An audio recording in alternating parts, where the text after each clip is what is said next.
अजमेर जिला bar association के वकीलों ने आज नगर निगम के महापौर ब्रिजलता हाडा व पूर्व महापौर धर्मेंद्र गहलोत को ज्ञापन सौंपकर पटेल स्टेडियम में खिलाड़ियों के प्रवेश पर लगाई गई रोक को हटाने की मांग की है। ज्ञापन में वकीलों ने बताया कि नगर पालिका अधिनियम की धारा 45 में मुख्य नगर पालिका के कृत्य की उपधारा के तहत शैक्षणिक, खेल संबंधी और सांस्कृतिक गतिविधियों को बढ़ावा देने का उल्लेख है। इसके तहत उक्त गतिविधियों को बढ़ावा देने के लिए कार्य करना चाहिए और आप कर भी रहे हैं, जिसके तहत विगत दिनों ही महापौर व उप महापौर द्वारा खेल महाकुंभ का सफल आयोजन किया गया, लेकिन नगर निगम द्वारा पटेल मैदान में ताले लगा दिए गए हैं और खिलाड़ियों को पुलिस की सहायता से वहां से हटाया जा रहा है। और जोर शोर से चर्चा है कि पटेल मैदान को भी इंडोर स्टेडियम तथा आजाद पार्क की तर्ज पर ठेके पर दिया जा रहा है। पटेल मैदान के रखरखाव हेतु ठेके पर देते हो, यहाँ तक की कोई आपत्ति नहीं है, लेकिन इसके लिए खिलाड़ियों से शुल्क वसूलना उचित नहीं है। बिल्कुल निश्चित रूप से मेरा ये कहना है, आज जो शिष्टमंडल मिला, मैंने भी महापौर जी को एक पत्र लिखा है।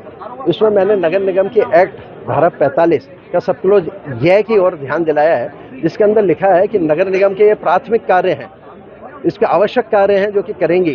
तो उसमें यह के अंदर यह है कि वो खेल को बढ़ावा देने के लिए काम करेगी, सांस्कृतिक गतिविधि को बढ़ावा देने के लिए करेगी, शैक्षणिक गतिविधि को बढ़ावा देने के लिए करेगी। मेरा ये मानना है कि निश्चित रूप से आपका सही कहना है कि ये जो नगर निगम है कोई वाणिज्यिक संस्था नहीं है कि हर बात से वो कमाए।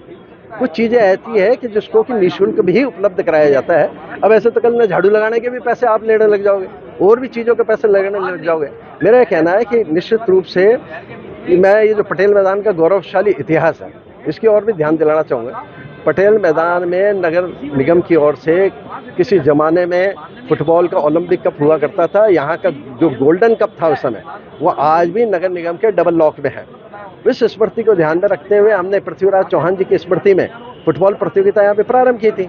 मैं महापौर जी का आभार व्यक्त करता हूँ कि उसने उसमें 4 चांद लगाए, उसको महाकुंभ की ओर ले गए और लाखों रुपए खर्च करके खिलाड़ियों को प्रोत्साहन दिया। जब एक तरफ हम सांस्कृतिक, धार्मिक, सांस्कृतिक आयोजनों पर लाखों रुपए खर्च कर रहे हैं, खेल कूद की प्रतियोगिताओं पे लाखों रुपए खर्च कर रहे हैं, निश्चित रूप से आप रखरखाव के लिए ठेके पे दो, बट ठेकेदार का जो भुगतान हो वो आप करो। जैसे सड़क का हम भुगतान करते हैं, नाली का भुगतान करते हैं, अन्य निर्माण कार्य का हम जब निगम भुगतान करती है, तो वाणिज्यिक संस्था नहीं है।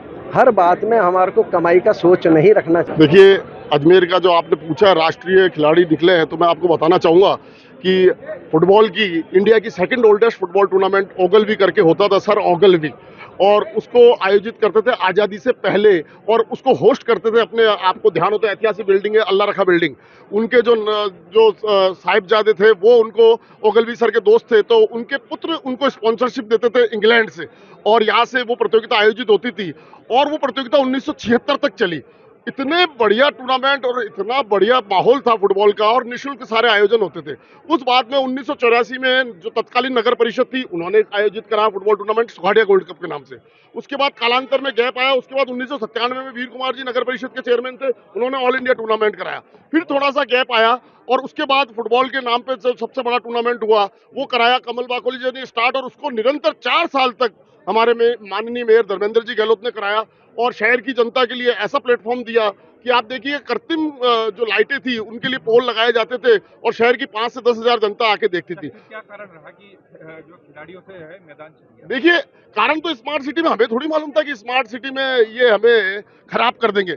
स्मार्ट के नाम से हम तो सोच रहे थे अच्छा मैदान मिलेगा हमारे को खेलने का, लेकिन अब बता रहे हैं कि ताले लगा दिए और आप जब तक नहीं खेल सकते तब तक ताले नहीं खुलेंगे। ताले कब खुलेंगे, हमने कल आयुक्त साहब से पूछा, तो ताले तब तक नहीं खुलेंगे जब तक टेंडर प्रक्रिया नहीं होगी। टेंडर प्रक्रिया कब होगी?